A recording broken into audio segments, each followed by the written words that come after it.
Website address and URL. ये क्या होता है? वेबसाइट एड्रेस वेब एड्रेस या डोमेन नेम किसी स्पेसिफिक फाइल डायरेक्टरी या वेबसाइट के पेज का एक एड्रेस होता है। यानी किसी भी जब आप पेज को खोलेंगे इंटरनेट पे, उसके साइट खोलने का एक नाम होता है, उसी नाम को हम कहते हैं डोमेन नेम या वेबसाइट एड्रेस। क्या कहेंगे? डोमेन नेम और वेबसाइट एड्रेस। जैसे यहाँ पे देख लीजिए www और बीच में कोई यूज़र नेम दे देंगे .com, ठीक है ना। इसे यूआरएल भी कहा जाता है। क्या कहते हैं? यूआरएल। आमतौर पर वेबसाइट का एड्रेस वेबसाइट के होम पेज को रिप्रेजेंट करता है। इसका मतलब ये हुआ कि जैसे आप कोई वेबसाइट खोलेंगे तो सबसे पहले वो होम पेज को खोलेगा। किसको खोलेगा? होम पेज को। ये डिफ़ॉल्ट होता है होम पेज। किसी भी वेबसाइट का एड्रेस प्रोटोकॉल डोमेन नेम के साथ शुरू होता है। किसके साथ शुरू होता है? डोमेन नेम के साथ, और डोमेन टाइप के साथ फिनिश होता है। और उसके डोमेन की टाइप के साथ क्या होगा?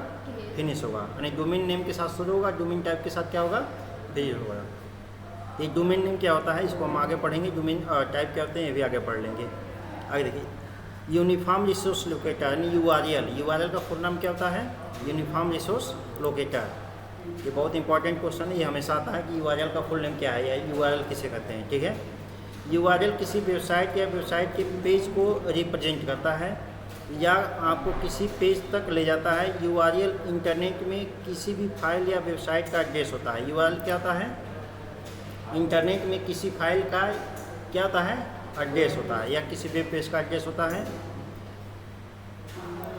यूजर इंटरनेट से वेब पेज प्राप्त करने के लिए एड्रेस का उपयोग करते हैं। किसका उपयोग करते हैं? एड्रेस का। ये कौन सा एड्रेस होता है? Website address. क्या होता है? Website address. यानी किसी भी संस्था के अगर आपको उसकी डिटेल देखना चाहते हैं तो उसके यूआरएल का आपको टाइप करना पड़ेगा, ठीक है। इसमें तरह protocol, world wide web, domain name और सब डोमेन। इसमें प्रोटोकॉल क्या होते हैं, वर्ल्ड वाइड वेब क्या होता है, डोमेन नेम क्या होता है और सब डोमेन क्या होता है, इसके बारे में आपको आगे बता दिया जाएगा। इसमें जैसे मान के चलिए एग्जाम्पल के तौर पे समझ लीजिए, अगर हम कोई वेबसाइट लिखते हैं, जैसे मान लीजिए हमने वेबसाइट लिख दिया। वेबसाइट लिखने से पहले आपको यहाँ पे वेब सर्वर का नाम लिखना पड़ेगा, वर्ल्ड वाइड वेब www, और इसको अलग करेंगे डॉट से। फिर इसके बाद आप लिखेंगे डोमेन नेम, ठीक है ना। जैसे डोमेन नेम हो गया RESMITIMRJ, ये डोमेन नेम हो गया। अब इसके बाद होते हैं आपका डोमेन का टाइप, ठीक है ना, जैसे .com, .in, जो कुछ भी हो, ठीक है ना। अब देखिए यहाँ पे इसके एक वेबसाइट में 3 पार्ट हैं। कितने पार्ट हैं? 3 पार्ट। कौन कौन से पार्ट हो गए? पहला पार्ट हो गया www, वेब सर्वर हो गया। अब बीच में हो गया डॉट के बाद जो यहाँ पे यहाँ से लेकर के इस डॉट के बीच में होता है वो डोमेन नेम होता है। क्या होता है? Domain name. इसके बाद होता है डोमेन टाइप, ठीक है ना। डोमेन टाइप क्या है? .in, यहाँ .com भी हो सकता है, .edu, .biz होता है। इसके बारे में आप आगे बढ़ेंगे, ठीक है ना। तो वेबसाइट को 3 भागों में बांटा गया है। कितने भागों में बांटा गया है? 3 भागों में। कौन कौन सा? वेबसाइट का वेब सर्वर, डोमेन नेम और डोमेन टाइप। इन सबको बांटने का जो पॉइंट होता है वो डॉट होता है। क्या होता है? डॉट। जैसे एग्जांपल पूछ लेगा, छोटा सा क्वेश्चन कि वेबसाइट में डोमेन नेम और टाइप और डोमेन नेम को किसके द्वारा अलग किया जाता है? डॉट के द्वारा अलग किया जाता है। किसके द्वारा किया जाता है? डॉट। यहाँ पे माइनस का चिन्ह लगाएंगे, कॉमा चिन्ह लगाएंगे, कुछ भी लगाते हैं तो वो गलत है। किसका प्रयोग करेंगे? डॉट का प्रयोग करेंगे। टाइप ऑफ यूआरएल, यानी आपके यूआरएल कितने प्रकार के होते हैं ये बता रहा है। ये बता रहा एब्सोल्यूट यूआरएल। एब्सोल्यूट यूआरएल में इंटरनेट पर फाइल को सर्च करने के लिए आवश्यक सभी इंफॉर्मेशन होती है। इसमें protocol, host name, folder name और फाइल का नाम होता है। जैसे यहाँ पे दे दिए www.rsmiti, ठीक है ना, हमने यहाँ पे दे दिया। तो इसमें क्या होता है, क्या क्या आपको मिलेगा?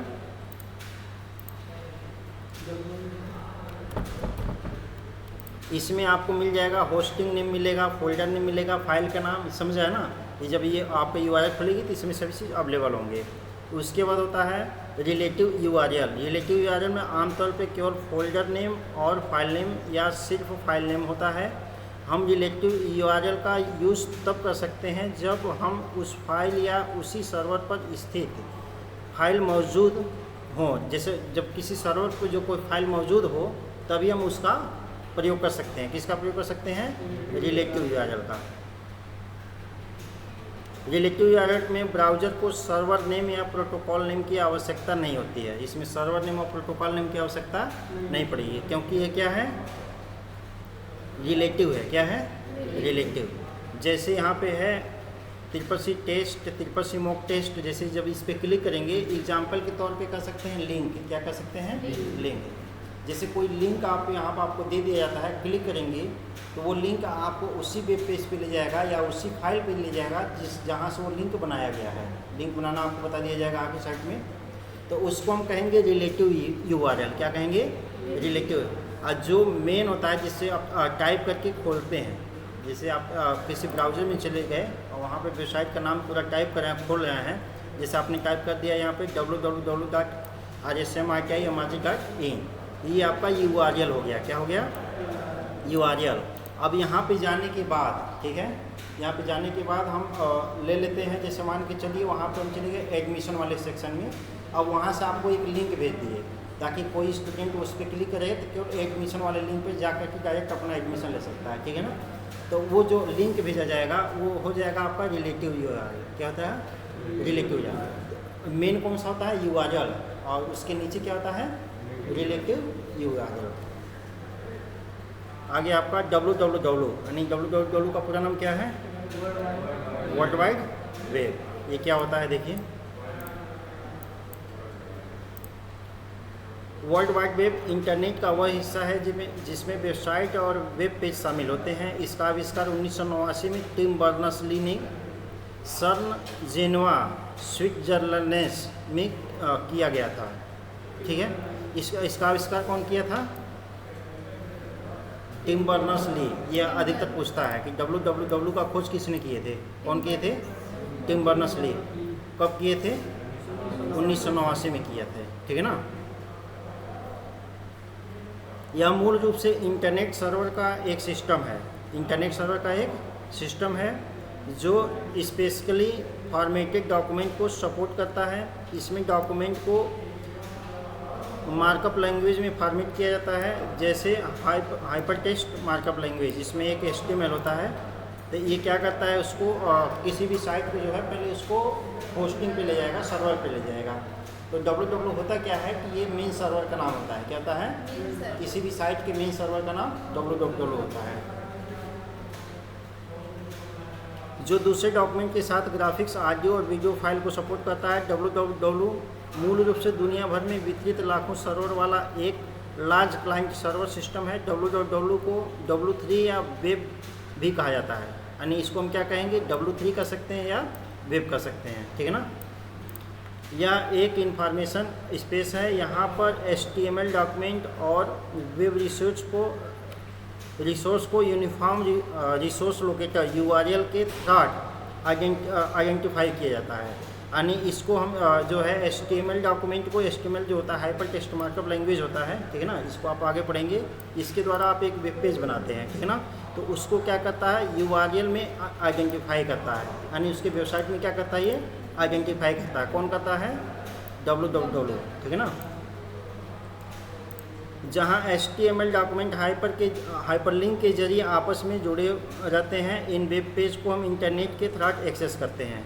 जैसे हम किसी वेबसाइट को बना रहे हैं तो अलग अलग आपको पहले एक वेब पेज बनाना पड़ेगा। जैसे एक वेबसाइट आप 10 पेज का बना लिए तो सबसे पहले एक आपको होम पेज बनाना पड़ेगा। उसके बाद एक नया टैब देते जाइए, ठीक है, और नया टैब दे करके जाइए। और जैसे पहले होम टैब में चले गए, अब वहाँ पे जैसे मेन अपना हेडिंग डाल दीजिए। उसके बाद उसके बारे में अलग अलग टैब बना लीजिए। इस प्रकार से आपने 10 वेब पेज बना लिया, ठीक है ना। ये वेब पेज आपने बना लिया HTML का उपयोग करके। अब उसको हम क्या करेंगे, जो है इस सभी को HTML को हम HTML डॉक्यूमेंट हाइपरलिंक के जरिए आपस में क्या कर लेंगे, जोड़ देंगे। जैसे आप यहाँ पे एक हेडिंग बना लिए एडमिशन, और उसके बाद से अगला एक वेब पेज बनाते हैं कि एडमिशन का पूरा फॉर्मेट बना लिए, name, father's name, mobile number, email ID, अपार ID, आधार कार्ड, समझ गए, जितने फॉर्मेट सब बना लिए और सबको आपस में कनेक्ट करेंगे। और जैसे आप एडमिशन पे क्लिक करेंगे तो कौन सा फॉर्म खुलेगा, जो आप पहले से वेब पेज बनाए हुए हैं, जो फॉर्मेट एडमिशन का बनाए हुए हैं, ठीक है ना। तो ये आपस में हाइपरलिंक करता है, यानी एक दूसरे को क्या करता है, कनेक्ट करता है। एग्जाम्पल के तौर पे जैसे आप चले जाइए किसी भी साइट पे, जैसे आप अमेजन पे चले गए, वहाँ पे टाइप कर दीजिए जैसे ओप्पो डाल दीजिए तो ओप्पो का बहुत सारा मोबाइल लिंक आ जाएगा। जैसे क्लिक करेंगे तो अलग अलग प्रकार का जो है ओप्पो का मॉडल दिखाएगा और उसका फीचर दिखाएगा ना। जैसे मान लीजिए ओप्पो का कोई एक मॉडल ले लिया, अब उस पर जब क्लिक करेंगे तो उसमें सभी फीचर अवेलेबल होंगे कि इसमें इतने GB का रैम है, ये प्रोसेसर है, ये आपका वर्जन इंस्टॉल है, सब कुछ दिया रहेगा डिटेल। तो वो लिंक के थ्रू होता है, किसके थ्रू होता है? लिंक के थ्रू। जैसे हम क्लिक करते जाएंगे तो अगला लिंक खुलेगा, फिर क्लिक करेंगे तो अगला लिंक खुलेगा। वहाँ पर लिंक वेब पेज बनाए गए होते हैं, ठीक है ना। तो इसी प्रकार आप HTML में अलग अलग वेब पेज बना लेंगे और उस सभी वेब पेज को एक हाइपरलिंक डॉक्यूमेंट में कन्वर्ट कर लेंगे। तो जैसे क्लिक करेंगे, जैसे आपने यहाँ पे दे दिया अबाउट महाराजगंज, ठीक है ना, लिख दिया, आप महाराजगंज के बारे में गए तो वहाँ पे दे दिए, जैसे मान के चलिए अबाउट टेम्पल में चले गए तो टेम्पल में आप डाल दिए जैसे यहाँ का जितने भी फेमस टेम्पल हैं, जैसे लेहड़ा देवी मंदिर हो गया, महाराजगंज दुर्गा मंदिर हो गया, अलग अलग डाल दिए हेडिंग। अब जैसे अब हेडिंग डालने के बाद सबका पिक्चर डाल दिए, उसके बारे में डाल दीजिए, ठीक है ना। जैसे लेहड़ा देवी मंदिर आपने डाल दिया, अब वहाँ का पिक्चर क्लिक कर दीजिए और उसके बारे में लिख दीजिए कि यह मंदिर बहुत प्राचीन मंदिर है, यहाँ पे लोग मतलब अपनी इच्छा से यहाँ पे आते हैं और अपनी पूजा पाठ करते हैं, जो भी चीज़ लिखना है क्लिक कर दीजिए। अब जैसे उस पर कोई क्लिक करेगा दुर्गा मंदिर पे तो वहाँ का फ़ोटो और आप जो कंटेंट उसमें डाले रहेंगे वो चीज़ वहाँ शो हो जाएगा। तो ये कैसे शो होता है? या एक लिंक के माध्यम से शो होता है। किस माध्यम से होता है? ये मेथड जो है हर एक वेबसाइट पे काम करता है। इसी मेथड पे आप जो है किसी भी प्रकार का वेबसाइट हो, चाहे एजुकेशन हो, बिजनेस का हो, किसी प्रकार का वेबसाइट आप डेवलप कर सकते हैं। तो ये सभी किसके माध्यम से होते हैं? हाइपरलिंक के माध्यम से होते हैं। किसके माध्यम से होंगे? हाइपरलिंक के माध्यम से। वेब पेज क्या होता है? वेब पेज आमतौर पर hyper text markup language HTML में लिखा गया एक डॉक्यूमेंट होता है जिसे हम इंटरनेट के जरिए आसानी से देख सकते हैं। इस तरह के वेब पेज में वेब लिंक का भी उपयोग किया जाता है जिससे उसी वेबसाइट के अदर पेज या दूसरे वेबसाइट में भी किया जा सकता है। वेब पेज क्या होता है? जैसे हम कोई पेज बनाते हैं इंटरनेट का, या सामने कोई जो इंटरनेट का पेज खुला हुआ है, ठीक है, कोई URL टाइप किए, ठीक है, तो सबसे पहले वहाँ पर आपको डिफ़ॉल्ट में होम पेज खुलेगा। क्या खुलेगा? Home page. तो समझिए वो भी एक वेब पेज है। अब वहाँ दिया गया है उसके बारे में अबाउट या कॉन्टेक्ट या उसके बारे में कुछ भी दिया गया है, उस ऑप्शन पर जैसे क्लिक करेंगे तो वहाँ पे भी एक वेब पेज खुलेगा। तो जो भी हम वहाँ पर लिंक पे क्लिक करते हैं तो एक वेब पेज खुलता है। क्या खुलता है? Web page. यानी इंटरनेट पे जो प्रदर्शित होता है पेज, उसी को हम वेब पेज कहते हैं। वेब पेज पे क्या क्या हो सकते हैं? वेब पेज पे आपके लिंक होंगे, ग्राफिक्स होगा, ऑडियो होगा, वीडियो होगा, पिक्चर होंगे और बहुत सारी चीज़ें उस पर अवेलेबल रहेंगे। लिंक होंगे, लिंक पे क्लिक करेंगे तो वो आगे बढ़ाएगा कि आपका आगे भी इसका कुछ पार्ट दिया गया है, ठीक है ना। ये सारी चीज़ किस पे अवेलेबल होंगे? वेब पेज पे। यानी आप कह सकते हैं इंटरनेट का जो पेज दिखाई देता है उसे हम क्या कहेंगे? वेब पेज कहते हैं। उस पर क्या क्या हो सकते हैं? Audio, video, link, text matter, अन्य जो भी चीज़ें हम उसमें इंक्लूड किए जाएंगे वो सभी चीज़ वेब पेज पे प्रदर्शित होंगे। डोमेन नेम क्या होता है? देखिए, डोमेन नेम या DNS डोमेन नेम सिस्टम एक ऐसा नेमिंग सिस्टम है जिससे हम किसी वेबसाइट को इंटरनेट में आइडेंटिफाई कर सकते हैं। अधिकांश ऑर्गेनाइजेशन संगठन डोमेन नेम का उपयोग करते हैं जो याद रखना आसान है। प्रत्येक डोमेन नेम एक आइडेंटिफायर पहचानकर्ता के साथ समाप्त होता है और आपको बताता है कि यह किस प्रकार की वेबसाइट है। समझ गया ना? जैसे डोमेन नेम आपको जैसे हमने बताया, यहाँ पे एक वेबसाइट है, एक वेबसाइट को हम यहाँ पे जब टाइप करते हैं एक कितने रूप में टाइप हो रहा है, ये कितने पार्ट में टाइप हो रहा है? 3 पार्ट में। कितने पार्ट में होगा? 3 पार्ट में। जिसे हमने यहाँ पर टाइप कर लिया www.rsmiti.in। इसके 3 पार्ट हैं। पहला पार्ट क्या है? वेब सर्वर, दूसरा डोमेन नेम, तीसरा क्या है? डोमेन टाइप है। अब देखिए यहाँ पे तो ये वही बता रहा है डोमेन नेम होता क्या है। ये जो है डोमेन नेम एक अलग अलग फाइल को या अलग अलग साइट को आइडेंटिफाई करता है किस प्रकार की आपकी वेबसाइट है। जैसे यहाँ पे एग्जांपल में देख लीजिए, जहाँ पे .com लगाए जाते हैं वो कमर्शियल या बिजनेस के लिए यूज़ किए जाते हैं। जहाँ पे .edu लगा दिया जाएगा वो एजुकेशन या इंस्टीट्यूट में यूज़ किया जाएगा। जहाँ पे .gov आ जाए, जैसे गवर्नमेंट की जो वेबसाइट है इसको पहचान करने के लिए क्या होते हैं? .gov।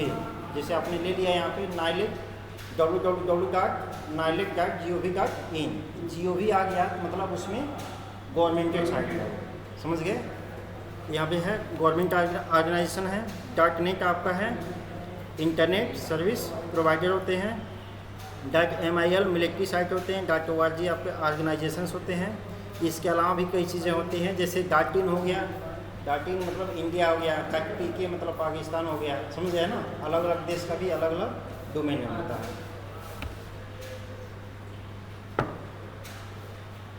इसके बाद देखिए टाइप ऑफ वेबसाइट, वेबसाइट के प्रकार, यानी वेबसाइट कितने प्रकार के हैं। मुख्य रूप से वेबसाइट दो प्रकार के होते हैं। कितने प्रकार के होते हैं? दो प्रकार के। एक होता है स्टैटिक वेबसाइट, एक होता है डायनेमिक वेबसाइट। पहले स्टैटिक समझ लीजिए क्या होता है। स्टैटिक वेबसाइट वे वेबसाइट होते हैं जिनके वेब पेज में निश्चित यानी फिक्स कंटेंट होते हैं। इस तरह के वेबसाइट में हर यूज़र को एक कंटेंट दिखाई देता है, चाहे वो दुनिया में कहीं से भी उसे एक्सेस कर रहा हो। इस तरह के वेबसाइट बनाना काफ़ी आसान होता है, क्योंकि इसमें सिर्फ HTML कोडिंग की ज़रूरत होती है। यानी जब स्टैटिक वेबसाइट बनाएंगे तो ये क्या होता है, HTML में कोडिंग की जाती है और ये फिक्स होता है। क्या होता है, इसके जो कंटेंट होते हैं फिक्स होते हैं। यानी एक बार कोई कंटेंट डाल दिए तो वो कंटेंट क्या हो जाएगा, फिक्स हो जाएगा।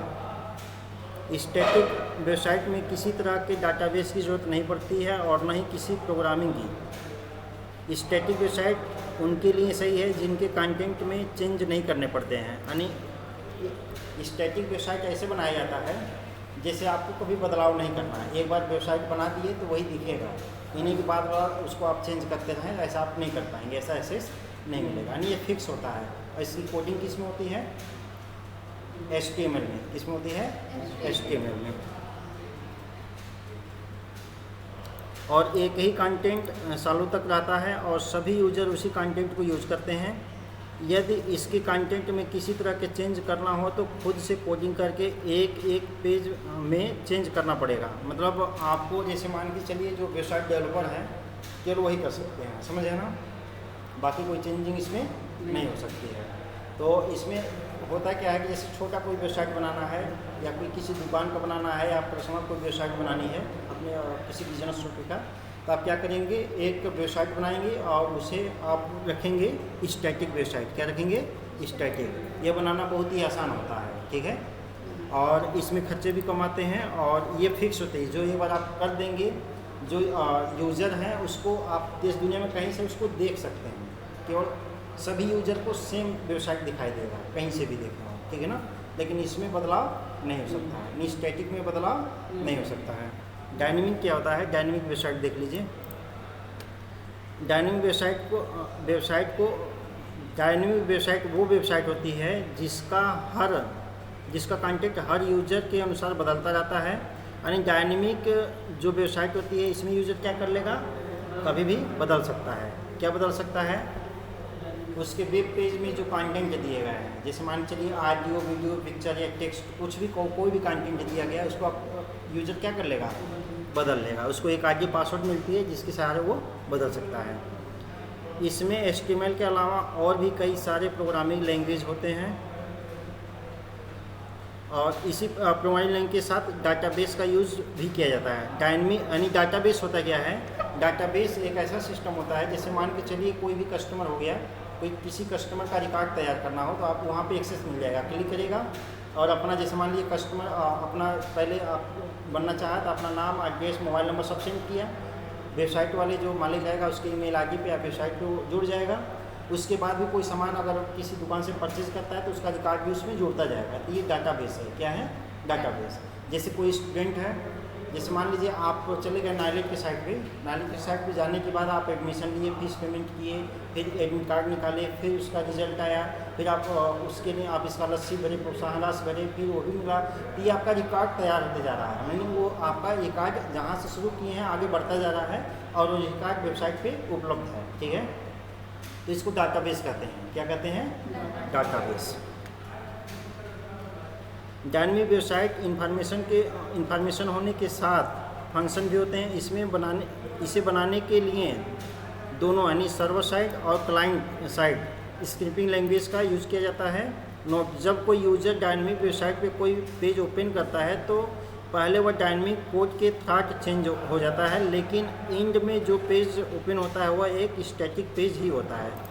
यानी जैसे मान के चलिए आपको जो है ये बता रहा है कि जैसे कोई साइट आप खोलते हैं तो वो यूज़र आके पासवर्ड के साथ उसको चेंज भी कर सकते हैं, लेकिन जब सबमिट कर देंगे तो वो स्टैटिक हो जाएगा, मतलब अन्य यूजर के लिए क्या हो जाएगा, स्टैटिक हो जाएगा। मतलब वो जो इसके आगे पासवर्ड को नहीं जानता है तो समझिए वो स्टैटिक की तरह यूज़ करेगा, जो आगे पासवर्ड को इसकी जानता है वो क्या है, डायनेमिक की तरह यूज़ करेगा। Introduction to IP address. IP address क्या होता है? आईपी एड्रेस एक नंबर है। आईपी एड्रेस क्या है? एक नंबर है जो इंटरनेट पर किसी कंप्यूटर या डिवाइस की पहचान करता है। यानी कोई इलेक्ट्रॉनिक गैजेट्स कुछ भी हो, चाहे आपका मोबाइल हो, लैपटॉप हो, पीसी हो या इलेक्ट्रॉनिक गैजेट्स कोई हो, जहाँ पे आप इंटरनेट यूज करते हैं वहाँ पे इसको क्या करता है, पहचान करता है। जैसे हर एक सिस्टम का एक अलग अलग आपका आईपी एड्रेस होता है। यह एक एड्रेस के समान होता है जो यह बताता है कि इंफॉर्मेशन कहाँ से रिसीव हो रही है और इसे कहाँ तक सेंड करना है, कहाँ पे सेंड करना है। ठीक है, ये सभी इंफॉर्मेशन इस पर होती है। आईपी एड्रेस स्पेसिफिक रूप से इंटरनेट प्रोटोकॉल द्वारा सेंड डाटा के सोर्स और डेस्टिनेशन यानी गंतव्य की पहचान करते हैं। आईपी एड्रेस का बेसिक वर्जन ARPANET द्वारा 1983 में विकसित किया गया था। यानी जो आईपी एड्रेस है इसका वर्जन कब विकसित किया गया था? 1983 में किया गया था। तो आईपी एड्रेस क्या है आप समझ सकते हैं कि आईपी एड्रेस एक पहचान करने की एक आईडी होती है। क्या होती है? आईडी होती है। जैसे आप इंटरनेट चलाते हैं, चाहे मोबाइल में चलाइए, चाहे अपने लैपटॉप में चलाइए, चाहे कंप्यूटर सिस्टम में चलाइए, तो कोई भी साइट आप खोल लीजिए, ठीक है, तो वो साइट आप जैसे जो खोले हुए हैं तो उससे आपका ये पता लगाया जा सकता है आईपी एड्रेस से कि वो वेबसाइट किस जगह पे खोली गई है और उस आईपी पे आपका कौन कौन सी साइट चल रही है, आप किस समय में कौन सी साइट खोले हैं, वो ये रिकॉर्ड आपके उस पर दिए गए होते हैं। ठीक है ना, यानी किसी भी इंटरनेट सेवा को प्रोवाइड करने के लिए कंपनी क्या करती है, पहले आईपी पे उसको सर्विस देती है। ठीक है। Type of IP address. IP address के कितने प्रकार के होते हैं?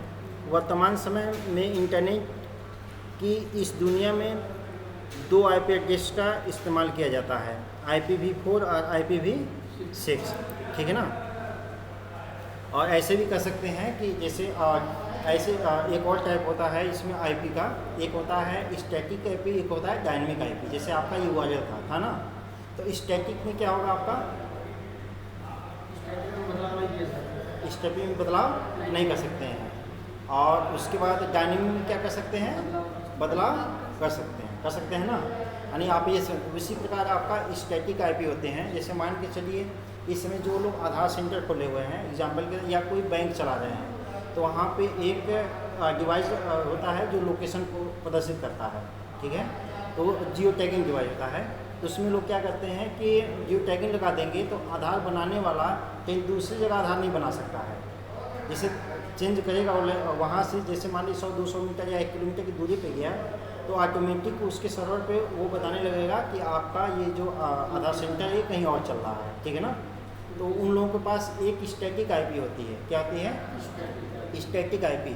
इसका बेनिफिट क्या होता है स्टैटिक आईपी का, कि जहाँ पे है वो सब कुछ वही उसी लोकेशन से चलेगा। जैसे मान लीजिए यहाँ पे स्टैटिक आईपी है और इसको फिक्स कर दिए और इसको लेकर चले गए हम गोरखपुर में, तो वहाँ आने नहीं होगा, डिवाइस आपका आने नहीं होगा, क्योंकि वो खोजेगा अपना लोकेशन को खोजेगा कि आप महाराजगंज के यहाँ पे एक ITI कॉलेज पे हैं और इस कॉलेज का आप जो आइडेंटिफाई किया गया उसमें स्टैटिक आईपी में वो लोकेशन पहले सर्च करेगा। अगर वो लोकेशन नहीं मिलता तो कोई एक्सेस नहीं देगा। तो अधिकतर क्या करते हैं वेबसाइट, जैसे होता है कि मान लीजिए आपको कोई दे दिया गया कि आपको ये चीज़ इसी एक लोकेशन पे चलाना, उसका क्राइटेरिया बांध दिया गया कि आप इसके अलग जाएंगे तो आपका ये नेट नहीं चलेगा, तो उसके लिए स्टैटिक आईपी का प्रयोग करते हैं। किसका प्रयोग करते हैं? स्टैटिक। और आपकी जो मोबाइल वगैरह में चलता है ये डायनेमिक है। जितने बार आप मोबाइल को ऑन ऑफ करेंगे ऑटोमेटिक आपका वो जो आईपी है क्या हो जाएगा, चेंज होते जाएगा। ठीक है ना। तो लेकिन यहाँ पे जो बता रहा है वो IPv4 और IPv6 है। जैसे IPv4 वर्जन क्या है, IPv4 सबसे व्यापक यानी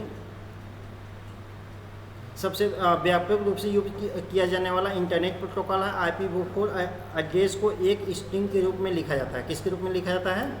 स्ट्रिंग के रूप में लिखा जाता है, जिसमें 4 भाग होते हैं। किसमें भाग होते हैं? 4, जिसकी रेंज 0 से 255 तक होती है। कहाँ से कहाँ तक होती है? ये बहुत इंपॉर्टेंट क्वेश्चन ये हमेशा पूछता है। ठीक है। IPv4 का जो है रेंज कहाँ से कहाँ तक होती है, 0 से 255 तक, प्रत्येक जिसमें प्रत्येक संख्या को दशमलव यानी डॉट से अलग किया था। किससे अलग करते हैं, डॉट से अलग करते हैं। IPv4 32 बिट एड्रेस का उपयोग करता है। किसका उपयोग करता है, 32 बिट, जिसमें प्रत्येक भाग 8 बिट का होता है। कितने बिट का होता है, 8 बिट। तो ये कितने भाग होते हैं, 4 बिट होते हैं, 4 भाग होते हैं। तो टोटल कितने हो गए, 32 बिट हो गए। IPv4 में लगभग 4.3 बिलियन IP एड्रेस हैं। इन एड्रेस में से कुछ एड्रेस प्राइवेट नेटवर्क और मल्टीकास्टिंग एड्रेस की कैटेगरी के अंडर यूनिक यूज के लिए रिजर्व रखे गए हैं। यह एक जनरल IPv4 एड्रेस है। जैसे एक एग्जांपल के तौर पे यहाँ पे आप एक दिया गया है, ये आपका जो है IPv4 का एक उदाहरण है, ठीक है ना। ये क्या चीज़ है,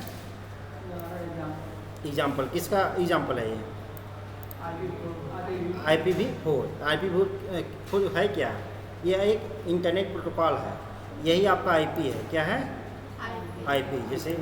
जैसे आप किसी कंप्यूटर के एक दूसरे कंप्यूटर को जैसे कनेक्ट करना चाहेंगे या कोई फाइल शेयर करना चाहेंगे तो आप उसके IP को वेरीफाई करेंगे। किसको वेरीफाई करेंगे, IP को। यही आपका IPv4 होता है, ठीक है ना। तो इसकी रेंज पूछी जाती है। रेंज कहाँ से कहाँ तक है, 0 से लेकर 255 तक।